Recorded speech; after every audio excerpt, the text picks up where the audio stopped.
Olá, bom dia. Hoje vou-vos contar uma história. Today, I'm going to tell you guys a story. It's a rather embarrassing one, or at least I was made to feel like it was an embarrassing one when it happened to me.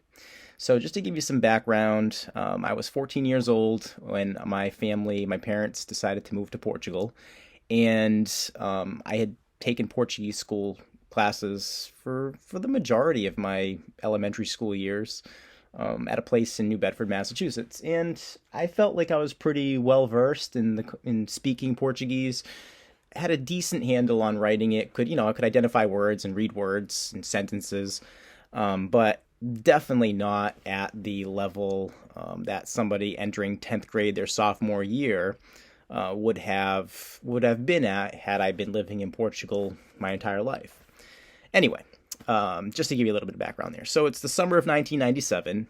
14-year-old me moves back to Portugal. Have a cousin that's roughly my age, a couple years younger than me, and that's who I'm hanging out with. And the first night, maybe the second day I'm there, in my little village just outside of Figueira da Foz, my cousin brings me to one of his friends' houses, who would eventually be one of my best friends while living in Portugal. Hey, Samuel, what's up? And we're at Samuel's house, and we're watching, I think it was like Dragon Ball Z or something, whatever they were watching on TV at the time.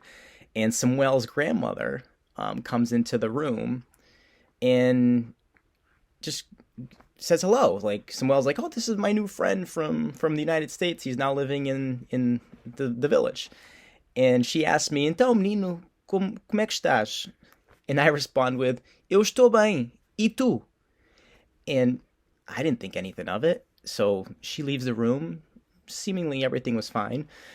And my cousin and my friends, Samuel, his brother, David, they just busted out laughing and were just looking at me indignant at what I had just said. And I still didn't really get it until they pointed out to me that I treated his grandmother by tu instead of você. And immediately, that was one of those moments that, you learn from, and you never make that mistake again. And I realized real quickly that, with people of a certain age, older people that I don't know on a first name basis, you treat them by você. Just show that respect. And it was something that, it was immediate. Right away, right there and then, I knew, hey, this is a faux pas, a linguistic faux pas. And now you move on and do the right thing going forward. So today, using that little story, I just want to kind of touch upon when to use tu and when to use você. So tu is typically and predominantly used only in Portugal, as in Brazil, it's strictly você. Você is the way that you address anybody, regardless of age, regardless of socioeconomics, regardless of anything. It's just você. They don't use tu. In Portugal, however, there is that distinction. So that's what I'm here to talk about today. So you would use tu when you are addressing people that you know on a first name basis. Usually people on the same social platform. Not that there's necessarily a social hierarchy. There obviously is inherently the socioeconomic status, that sort of thing.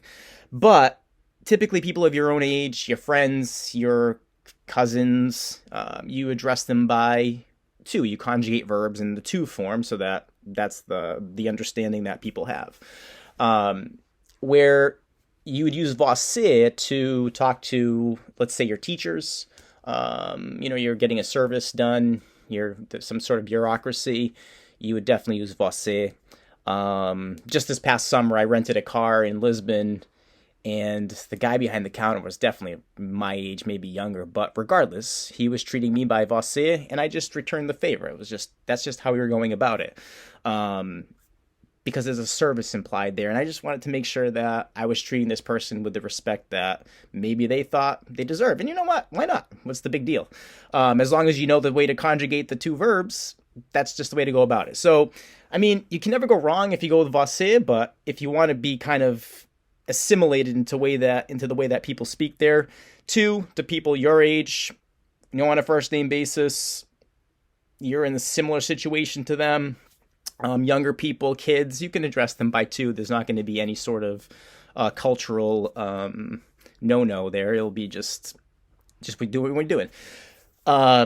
It's with the você that you need to, understand certain situations. So elderly people, people older that you don't know on a first name basis, your doctor, your anybody that's performing a service for you, lawyers, that sort of thing, governmental things, going into the Câmara Municipal or the Junta de Freguesia, and you want to get this service done, you definitely want to go with você. We'll talk more about how to conjugate those verbs in another video, but I just wanted to put a quick video out today discussing that. Now, there are a few other ways that you can address people in a more respectful way. You can talk to, like, say, your older neighbor. Her name's Maria.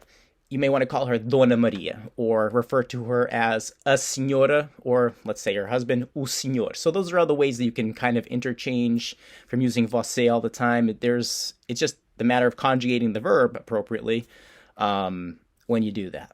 So that's it for today. That's it for this video. If you have any questions, please leave me a comment, or you could hit me up on my website. There's a little comment text thing there that you can just ask me questions. I get the notifications right on my cell phone. It's like you're texting me. You want to hit me up on Facebook Messenger. I'm open to anything. Just I'm here to help you. And if you need anything, just reach out. Até a próxima.